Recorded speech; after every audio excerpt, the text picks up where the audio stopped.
Hi friends, మీ అందరూ ధన్యవాదాలు. మీరు చూస్తున్నారు ఓం శాంతి తెలుగు ఛానల్. ఫ్రెండ్స్, ఈ వీడియోలో కనిపిస్తున్న చెట్టు మీ అందరికీ తెలిసిందే, పారిజాతము. ఈ పారిజాతం చెట్టు అనేది అతీత శక్తివంతమైనది, అతీత మూలికా వైద్యం, అద్భుతమైన శక్తినిచ్చే మూలికే ఈ పారిజాతం. ఫ్రెండ్స్, ఈ చెట్టు అసలు దేవస్థానాలకు మాత్రమే పరిమితి చేయబడ్డ చెట్టు తప్ప గృహస్థులకైతే కాదు. కానీ ఈ మధ్య ప్రతి ఒక్కళ్ళు కూడాను ఈ చెట్టు ఇళ్లలో పెంచుకోవడం అనేది జరుగుతున్నది. పెంచుకోవచ్చు ఫ్రెండ్స్, ఇబ్బంది లేదు. ఎందుకంటే ఇది ఒక దైవ వృక్షం కాబట్టి పెంచుకోవచ్చు. ఎందుకంటే రాత్రి 12 గంటలకి పూలు పూసి ఏకుంజం గట్ల 4 గంటల మొదలుకొని సూర్యోదయం అయిపోయేసరికి మనం కొయ్యకుండానే మొత్తం పూలు కింద రాలగలిగేటువంటి శక్తి కలిగిన చెట్టు ఈ యొక్క చెట్టే, ఈ పారిజాతం పుష్పాలే. ఇంక ఏ చెట్టు లేదు. మనం చేత్తో కొయ్యకుండా పూలంటూ ఉండాయంటే ఒక పారిజాతం పువ్వులు తప్ప ఏ చెట్టు ఏం లేదు ఫ్రెండ్స్. అటువంటి అద్భుతమైన చెట్టు ఇది. ఇళ్లలో పెంచుకోవచ్చు. కానీ ఏ చెట్లు అయినా పవిత్రంగా ఉండే చెట్లు, పూజకి అద్భుతంగా పనికొచ్చే చెట్లు మన ఇంటికి కనీసం 20 అడుగులు దూరంలో ఉండాలి తప్ప ఇంటి ముందో లెగిస్తే ఆ చెట్టు ముందుగా తిరగటము, లేకపోతే ఆ చెట్టు ఇమ్మిడిగా తిరగటము ఉండకూడదు. ఎందుకంటే ఇంట్లో ఆడపిల్లలు ఉంటారు. ఆడపిల్లనప్పుడు నెలసరి వచ్చి మైలు ఉంటుంది. అలాంటప్పుడు తిరుగుతారు కదా. అదే 20 అడుగుల దూరంలో ఉంటే ఆ చెట్టుకి ఆ మైలు తగలదు. అదే ఇంటి ముందు ఉంటే ఆ మైలు తగులుతూ ఉంటుంది. మంచి ఫలితాలు ఇవ్వాల్సిన చెట్లు మొత్తం కూడా చెడ్డ ఫలితాలు ఇస్తుంటాయి మనకి. ఇది మనం ఎవరం గ్రహించుకోకుండా మాకు కష్టాలు వస్తున్నాయి, నష్టాలు వస్తున్నాయి, వాళ్ళు చెప్పారని ఆ చెట్టు పెంచాము, వీళ్ళు చెప్పారని ఈ చెట్లు పెంచాము, ఎన్ని వేసినా కూడా మాకు ఏమీ రావట్లేదు, అసలు నష్టాల పాలవుతుంది అనుకుంటారు. ఎందుకు అవుతారు ఫ్రెండ్స్? ఈ యొక్క మహిమ కలిగిన చెట్లు పారిజాతము, తులసి, విష్ణువర్ధనం, తెల్లజిల్లేడు ఇవన్నీ కూడాను మైలు తగలకుండా దూరంగా పెంచుకోవాలా. పైపెచ్చు అవి మనకు నష్టం చేస్తున్నాయా మంచి చేస్తున్నాయి అనేది ముందు తెలుసుకోవాలా.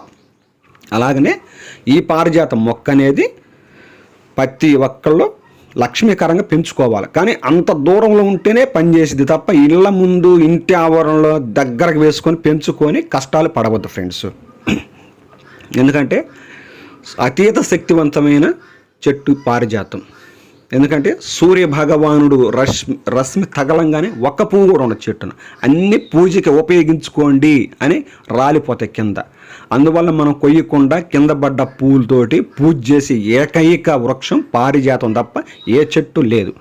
అటువంటి అద్భుతమైన చెట్టుని పెంచాలనుకున్నప్పుడు మైలు తగలకుండా ఎంతో దూరంలో పెంచుకుంటే మీకు దానివల్ల సిరి సంపదలు, వృద్ధి, ఐశ్వర్యం కలుగుతాయి తప్ప మైలు తగులుతా పెంచితే మాత్రం ఇవన్నీ మీకు వేరే విధంగా మంచి జరగాల్సిన పోయి నష్టాలే దొరుకుతాయి.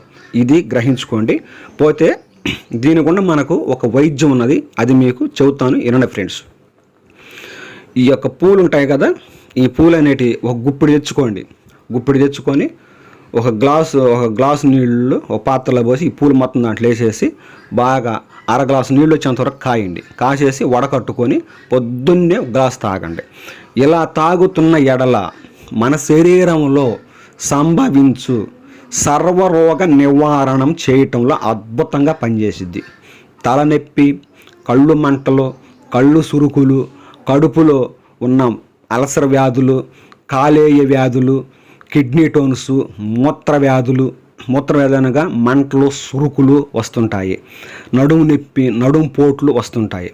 అంతేకాకుండా స్త్రీలకు తెల్లబట్ట ఇలాంటి అవ్వటము, దానివల్ల కాళ్ళు తీతలు రావటం, ఇలాంటివి తగ్గిపోవటమే కాకుండా మనిషికి ఆరోగ్యకరంగా ఉంటాయి.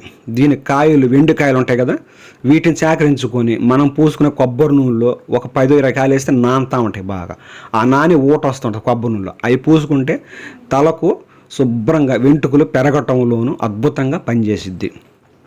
అంతేకాకుండా సర్వరోగ నివారణ అని చెప్పాలి దీన్ని.